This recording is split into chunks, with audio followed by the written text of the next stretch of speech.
This podcast is brought to you by the Alien Soda Company, your connection to pop culture and paranormal themed merch. AlienSodaCompany.shop for all things out of this world. All right, everybody, buckle up and get ready for a wild ride, because today we're diving into the world of Edgar Cayce, the man they called the Sleeping Prophet. Let's talk about it on the Paranormal Mind podcast.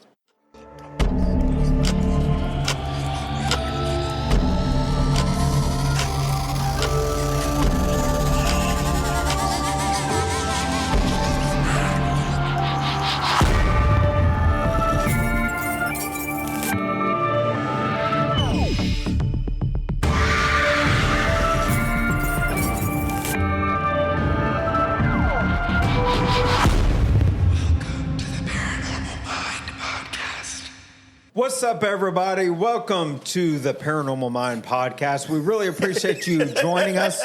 We appreciate you hanging out with us and taking time out of your busy schedule to listen to us. So we really appreciate you. And we appreciate you getting us drunk. That's right. That's right. So before we get started on this topic, we have a Patreon for anybody who does not know. And it's patreon.com/searchersbelieve. And from there, you can spend $2 and recommend a drink for us to try on the podcast. And this drink that we have is a good old-fashioned, what is it? Jack and Ginger, or is it? Well, it's not Jack, is it? It's Elijah. Elijah Craig. This is rye whiskey. Elijah Craig and ginger ale, and it was recommended to us by Jason McGray. Jason McGray. So thank you so much, and we are cheering to you. Cheers to you. I mean, I gotta say, I love this drink. I love it. This has been fun.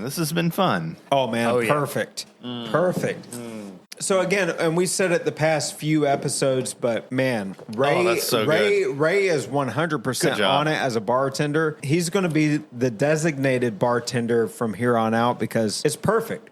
These drinks have been great, even though the last episode you didn't drink any of your tequila. Tequila, man. I'm sorry, Jess. I let you down. That was a Johnny Vegas. Johnny Vegas, which you call Johnny Dangerous. Johnny Dangerous, because I could have. They equally drink apply. that all day long. Oh man, so good, so good. So in this whiskey and ginger ale, or whatever you want to call it, we got some ginger ale that's no sugar. Yeah, zero sugar. Well, this is my go-to drink anyway. Normally it's Jack and Ginger is what I'll drink. This is surprisingly really good. Really good, man. It is. Yeah. Really good. Got a little lemon juice. And then we're you using have to Elijah understand Craig that by the end of rye. Oh, my bro. We've cleared that whole bottle. Yeah. This is 94 proof, which is 47% alcohol. And we cleared a whole fifth of that bad boy. Ooh. Not to mention we drank another all of half, those tequilas. 2 bottles of tequila. Really? No, it's a small bottle. Yeah, but still, bro, that's one for each of us. Yeah, we drank 2 small bottles of tequila, which were 100 Jose Cuervo. milliliters each, which were 80 proof. Not to mention the bourbon. And you know what? I think, again, like I said, Ray and I were doing pretty good. Josh is doing better. Right, He's doing because he better cheated. because he cheated and didn't drink the last drink. We'll let you have it. I was on a Josh was on a dark path. Yeah. Oh, yeah. Look, whenever you see... Josh was about to get naked, and he was about to show his butthole. Wait a minute. We're going a little too far here. But no, whenever you can't see the whites of his eyes anymore, there's a problem. Yeah, Josh was about to pull a Will Ferrell in Old School, and he was about to go jogging down the road butt naked. It was a very important time in my life where I could either drink that tequila or give myself a break. Well, and I give you credit because we still haven't eaten yet. Right. So the fact that you bounced back a little bit, rehydrated yourself, I think you're good now. And this is right up my alley, man. It really is. These, again, the drinks phenomenal. So thank you for the ones that have recommended it so far. Go to our Patreon if you want to recommend a drink for us to try, and we'll definitely give you a shout out on the podcast like we've been doing. All right, so let's jump into this episode of the podcast. So now let me tell you, Cayce was... Edgar Cayce. Yeah, Edgar Cayce, he was one fascinating character. He really was. He was born on March 18th, 1877 in Christian County, Kentucky. And he claimed to have the ability to communicate with his higher self while in a trance-like state. I don't even know what that means. And let me tell you, when this guy started talking, things got interesting. It really did. During these trance sessions, Cayce would tackle all sorts of topics. We're talking about healing, reincarnation, dreams, the afterlife, past lives, nutrition, Atlantis, and even future events. Atlantis? Yeah. He yeah. had a devout Christian background and considered himself a Sunday school teacher. I think he just had one of them Johnny Vegas. Vegas. Yeah. So Cayce believed that his readings came from his subconscious mind, which tapped into the dream realm where all minds were interconnected. Talk about thinking outside the box, right? Now, Cayce didn't just he didn't just keep all of this knowledge to himself. I knew I couldn't get away from that. So again, Cayce didn't just keep all of this knowledge to himself. He founded an organization called the Association for Research and Enlightenment. This nonprofit group was all about recording and studying his channeling sessions and even ran a hospital. That's right. The guy had a hospital, but not your typical doctor's office, let me tell you. But hey, who am I to judge, okay? The man had really unique methods. Cayce became known as the Sleeping Prophet, and his fame spread far and wide. Journalist Jess Stern even wrote a biography about him with that very title. Now, here's where things got really interesting, okay? Cayce's ideas and beliefs ended up influencing the New Age movement. So this guy became a principal source for many characteristic beliefs of the New Age movement. Pretty wild stuff. Let's dive into Cayce's early life. As a child, he had some strange experiences like seeing the ghost of his deceased grandfather. And get this, he even claimed that he encountered a woman with wings who asked him what he wanted most in life. It's a very unique childhood, which I've had unique experiences like that, kind of. I think it's cool anyway. Called imaginary friends. Yeah. No. Have you ever seen like biblical drawings of like what angels are supposed to actually? Oh yeah, terrifying. They come down and they're like, "Be not afraid." It's like, sir, you are terrified. I am afraid. And you know why they say do not be afraid? Because they know what the hell they look like. Can you imagine being an angel and be like, "Oh, I got to go see this human," and like, they're going to shit their pants. They are going to freak out. Sir, be not afraid. No, I'm sorry. That's peace be still. Yeah. All right. So as Cayce grew older, he developed his clairvoyant abilities further.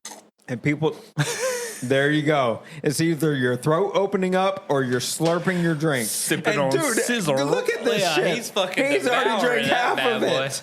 Oh my God, dude. I warned y'all. I know, this whiskey is right up your alley. Yeah. So if you want to see Josh drunk early, just recommend whiskey. Whiskey makes me frisky. Drinks. Yeah. Okay.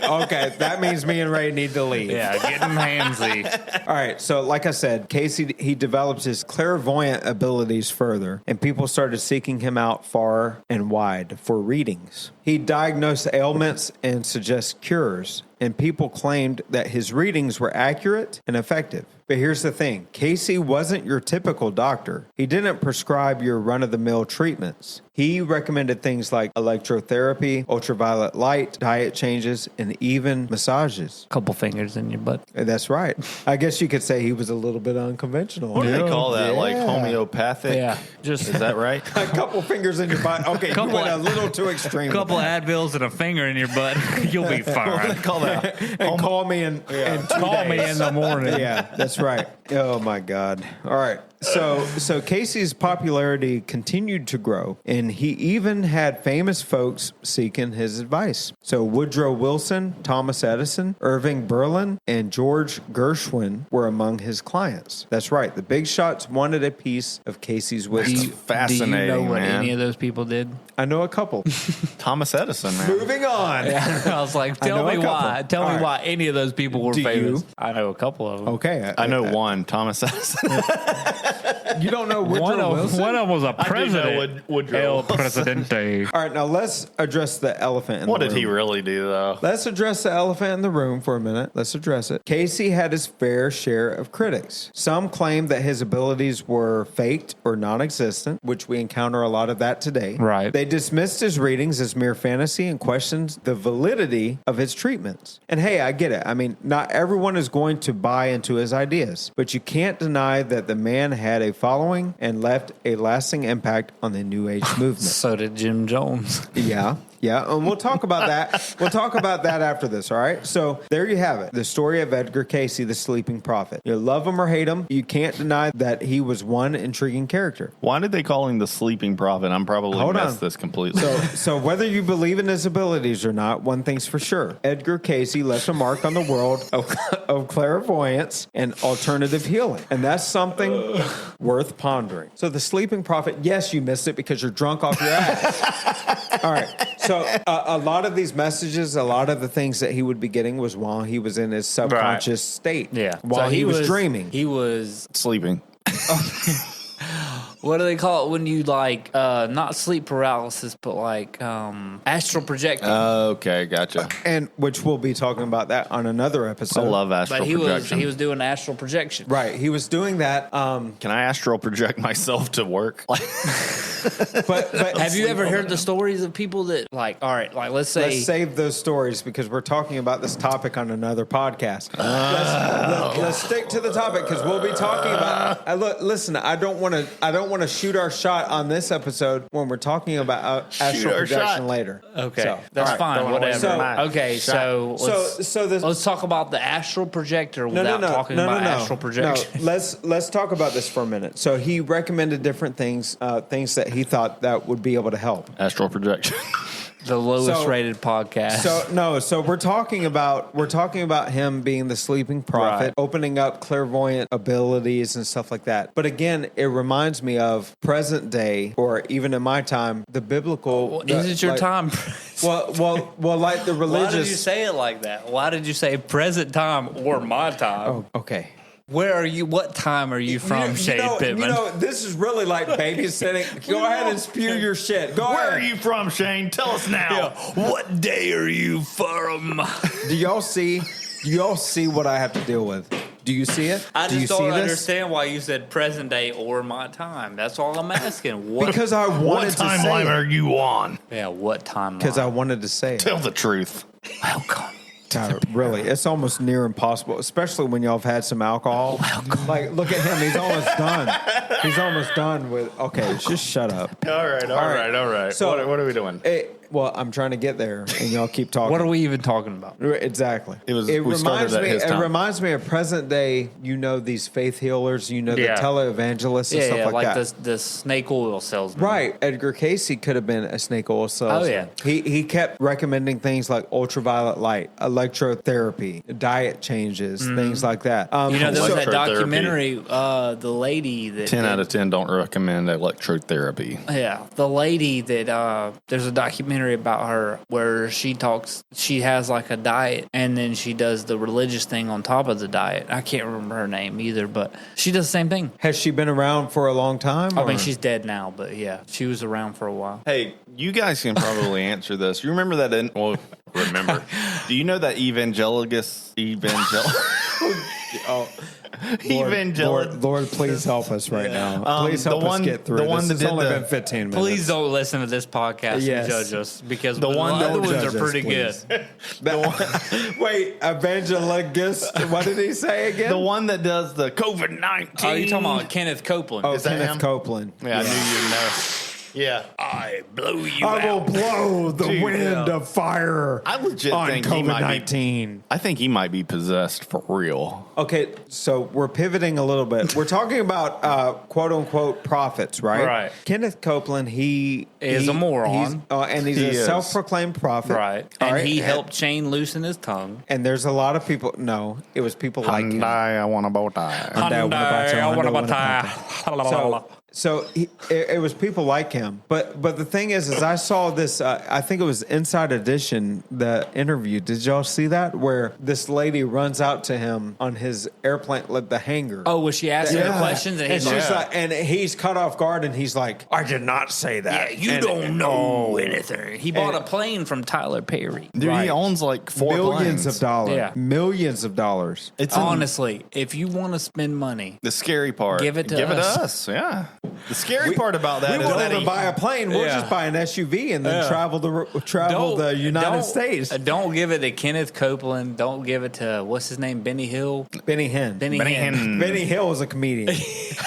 So is Benny Hinn. Don't give it to Abbott and Costello. So let's bring it back to Edgar Cayce and everything. I'm sure at his time, a lot of people were like, "You're crazy, right? You know, you're trying to sell us something that's not legitimate." Do you feel that people like Kenneth Copeland, people like Benny Hinn, need to be listened to a little bit more? Do you feel like the opposite? Well, but what about less? But what about 100% no? But hold on a minute. What about Edgar Cayce? No, not at all. No, because they all fall into the same spectrum. Well, what about any Jim Jones? What about any psychic? Well, there's a difference between psychics. Is there? I mean, there may be. I'm sorry, Cindy. You know my stance on this. So a lot of psychics, they will prophesy I think that about things that are going to happen. Mediumship, we know this, is easily manipulated. All psychic abilities are easily manipulated by the people that want to believe them. Sometimes.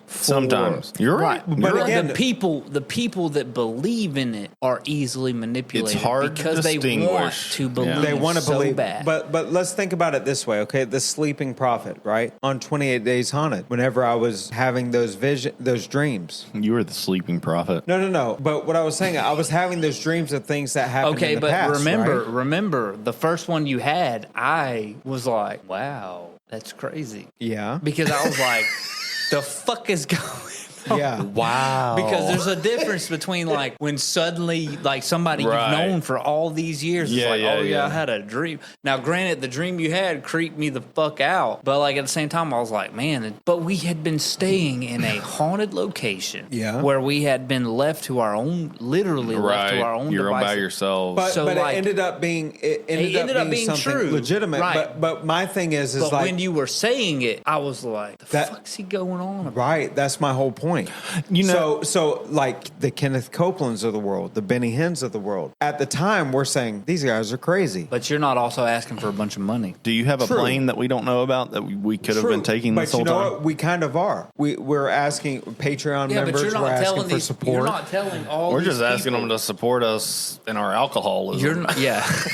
You're not telling all these people, hey, give me money and I'll tell you your future. I'll tell you. That's true. You're using your gift. But there's some that do properly. That, and there's some that do that and they'll say, look, for I think $75, $80, I'll do a reading. Right. And a lot of people have to make a living. It's just like any service, right? Yeah. So you it's like any service, like if it's taking time away from your family, taking time away from things, then people need to charge. I'll say this I see where you're getting at, but I think too, we have a bad habit of we believe the people we know. Yeah.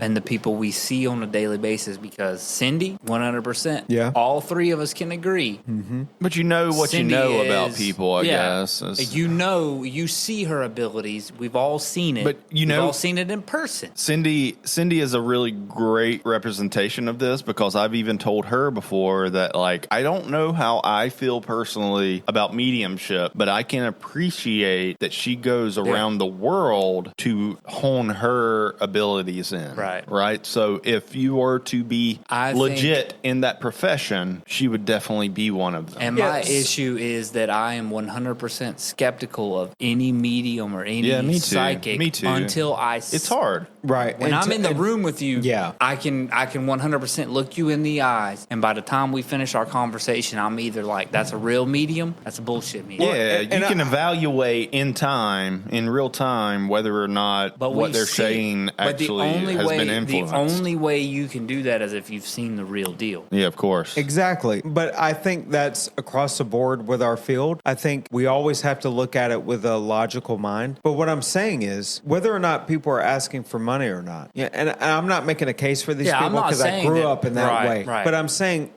do we need to lend a little extra credence to the Kenneth Copelands or the Benny Hinns? Because whether they're asking hold on a minute though. Whether they're asking for money, could some of the things things that they're saying, could it be legitimate? No. Well, regardless if it's legitimate or not, Kenneth Copeland, I am not going to lead any kind of credence to him. No, nothing nothing that has ever came out of Kenneth Copeland's mouth is worth listening to. Yeah, I agree with that. But so he is a pariah that preys on weakness. I agree. And for all of those that like Kenneth Copeland, if you're listening to us, Kenneth Copeland. Watch your mouth.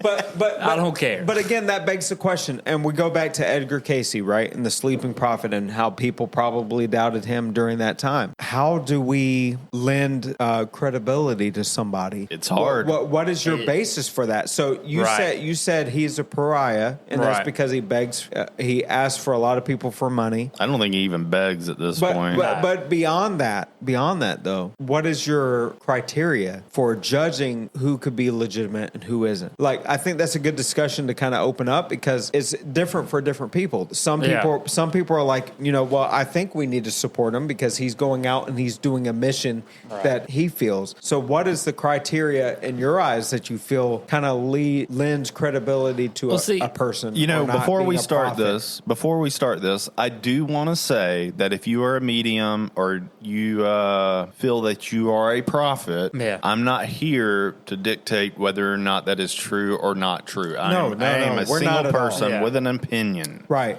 We're not at all, and we're not knocking anybody that says that they speak in the prophetic or anything like that. My thing is, especially with the Edgar Cayce case, is all about how do we listen? Who do we listen to? And it's a very important topic because who do we listen to? Who do we not listen to? Right. It's a hard. The problem is.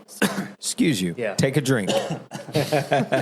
While he's coughing, I do want to say that it's something that is really interesting about this is, I don't know if you remember it, but maybe a year or so back, I did have somebody reach out to me with a case of where they started having prophetic visions and stuff, and they had real issues dealing with it on a day-to-day life. Like, it was pretty much ruining their lives, and they were having a hard time even talking about it. Yep. They reached out to a friend of mine who then told... reached out to a friend of mine who then reached out to me, and I contacted them. And after... After what? Go ahead. After several conversations with the guy, he started opening up about it. But he legitimately didn't want it to exist. Yeah. And so that kind of lent a lot of credibility to me that this guy is going through something. Well, and I reached out to you about it. Yeah. And you said the gift of prophecy. Prophecy, yeah. Yeah. I'm not really familiar with a lot of the lingo or terms when it comes to... and religious scopes, that's a true gift. So that's one thing that you have to entertain, because even in this realm of the paranormal, everything is a possibility. Not everything is probable, not everything, but everything is a possibility. You gotta at least entertain it, right? Until you can eliminate. And at the end of process the day, of and in this case, here's a guy, right, that didn't want it to be a thing, and all of a sudden is dealing with it. He's just a normal dude. I'm not going to name his name, and so I had to help him talk through what was going on in his life at that point, because all he hears is all this external voices and thoughts of other people, right? Trying to filter that stuff down. It's a challenge. And that's the thing too, is you got to be careful, because we talked about on previous episodes about mental illness and Absolutely. stuff. Right. And so you don't want to feed into somebody that's dealing with some mental issues, but at the same time, you don't want to discount somebody for saying that they are experiencing things. Right. At the end of the day, it's a fine line. At the end of the day, whether you believe Kenneth Copeland, Benny Hinn, Edgar Cayce, Cindy Kazaa, whoever. Cayce. You're adding a little flair to it. Kazaa. I like that. Cindy, you should change your name. Whoever you believe, it's up to you. And if you feel in your heart of hearts that person that you are listening to is correct, that's all that matters. But here's the thing, and just to cut you off a little bit, there's millions of people that believe Kenneth Copeland is correct, but that doesn't mean that they are correct. Right. That's true. Right. So it may be all that matters, but what is your criteria? And that's one thing. And I think it's a good discussion with that. What's your criteria on whether you would lean more to the credibility of somebody versus not leaning to the credibility? I would have to know the person external to them being a medium or seeing visions or stuff like that. So you would have to know them personally. A credibility for me. So that personally, for me personally. What about you, Ray? I think, in my opinion, I'm not going to just go off of like them saying they're a medium. If you're a medium and we work together, or you've worked with someone that I've worked with, I need validation. I'm always going to be a skeptic first. I don't go into this 100% like it's real. If we go somewhere and we have a medium with us, show me that you...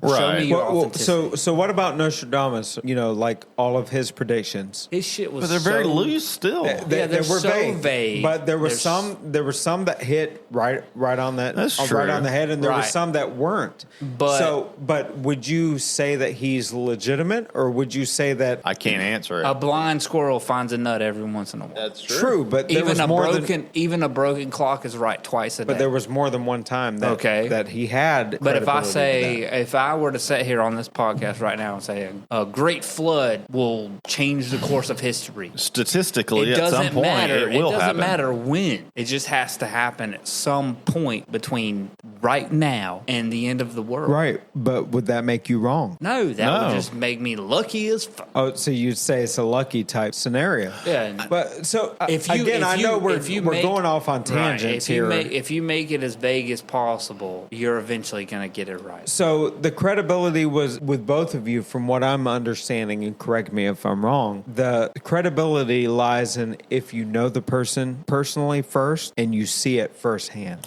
Yeah, That's because kind of for me, just like anything, that's no different than a haunting. Yeah, right? anything or any task that we do. Yeah, when we go to a location, do we go into a location assuming it's haunted? No. Or do you have to show me it's haunted? Right. So you need to. I need because I'm personally invest in. I mean, it's why we investigate, an investigator. Right? I am not a. That's a good point. I need proof, because if you say, "Hey man, my house is haunted, can you come check it out?" Well, you know, at the Steamboat Inn thing, we had somebody walk us through, and she was a psychic and a medium, and she told me I had like a weird aura and that I was a Civil War soldier. And it was really interesting to view I could believe that. It was crazy because it was really out of the blue when she did this. She scared the shit out of me. Went off on this tangent, like all of a sudden, because she was fixated on him for some reason at that point. So basically, and it's a good point. So basically, you'd have to really get involved in whoever's making the claim. Absolutely. And spend time with them. You got to show me. Right. It's like with anything. I'm not a tell me, I'm a show me type. And I get it. And there's a lot of you out there that are listening that you feel that you have abilities and psychic abilities, and we're not knocking that. Nope. It's just the opinion of, okay, well, yeah, we would like to see you in action. Right. We would like to see you work, see what you're capable of before we make a determination. My of anything. personal ability, like my personal opinion about psychics and like the whole show me, don't tell me. Doesn't make me right. It doesn't make me right. Yeah. You can be a psychic all day long and never once have me say you're a psychic. It just makes my decision making. But if you want my validity in you being a psychic, you have to show me that. And we will corroborate it against other evidence. And you know what, guys? Honestly, is that true with everything? Yeah, absolutely. My personal opinions are all dictated by what I believe. Right, and that's with everybody, though. So, like, if somebody is selling you something, not saying that that's the same thing, but if somebody's selling you something, you want to see whatever they're selling. You want to see that it works before you actually purchase it, right? So it's kind of the same scenario. It's like, I get where you're coming from, right? Where you're wanting to see it in action before you actually take stock in it, and before you believe it. Okay, I will never discredit anybody, but I will not give you credit unless I can 100%. Right. I think that's what's different between. That's a very good point for all of us, is that we're not necessarily. It's not up to us to decide if what you're doing is real or not real. We don't discredit anything or anybody. It's searching. So let me believing. Let me talk about that for a minute. You talk about we're not going to automatically discredit. You know what that is? That's being open-minded. Absolutely. So you're not automatically discrediting, but you're like, okay, I'm going to give you an opportunity to show me. And then if you show me, then I'm open to learning something new that I accept at the time. That's the difference. That's part of it, right? If you message me and you say, I need a medium that can help me, I'm not going to just pick anybody.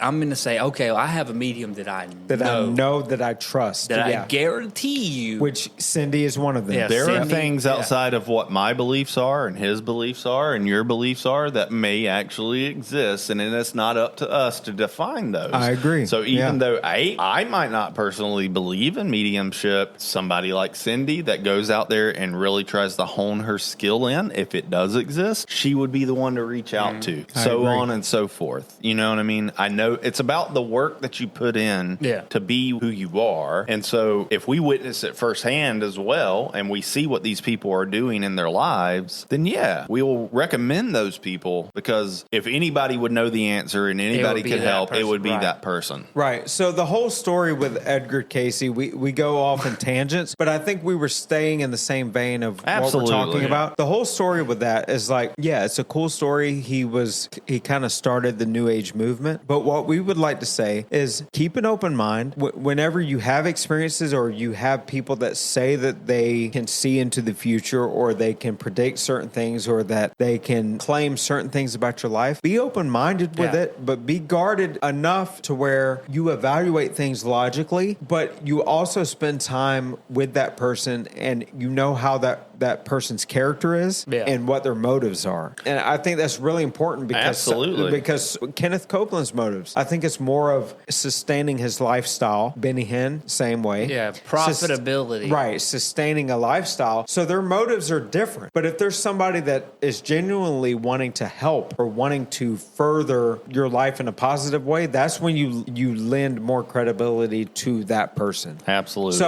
So this whole story with the Sleeping Prophet and Edgar Cayce is all about, it's a cool story. Yeah, there are people out there with gifts, but be mindful of who you trust and who you give your attention to, because it could make or break you. A lot of people have lost tons of money and have not gotten anywhere because they trusted the wrong people. Agreed. So just want to make sure that you trust the right people. You stay open-minded throughout the entire process. But being open-minded isn't the same as being ignorant, willfully ignorant. Exactly. There's a difference. You could be willfully ignorant and choose to ignore a lot of the red flags. Our biggest thing with investigations is it's not on us to determine whether or not what you feel happened, because it's your personal experience. Yeah, I agree. It's on us. It's our job to try and pave a way to connect what you're feeling to what is happening. Yeah, and we stay open-minded in that process. But again, if there's a lot of red flags, don't ignore those red flags. Absolutely. You pay attention to those and you weigh the options from there. But always stay open-minded, but be aware at the same time. Don't be ignorant. Don't be willfully ignorant because you want so much to believe in something, like a lot of the Kenneth Copeland followers are, a lot of the Benny Hinn followers are. Right. They're willfully ignorant because they want so much to believe in something greater than themselves. Absolutely. And I think a lot of us are that way. You can do that without paying a ton of money to people. Right. So. You could do that and you could be smart about it at the same time. And I think that's where the balance is. Thank you so much for listening to this episode of the Paranormal Mind Podcast. Before we jump off of here, please support our sponsor, Alia. Let me start over. Please support our sponsor, AlienSodaCompany.shop.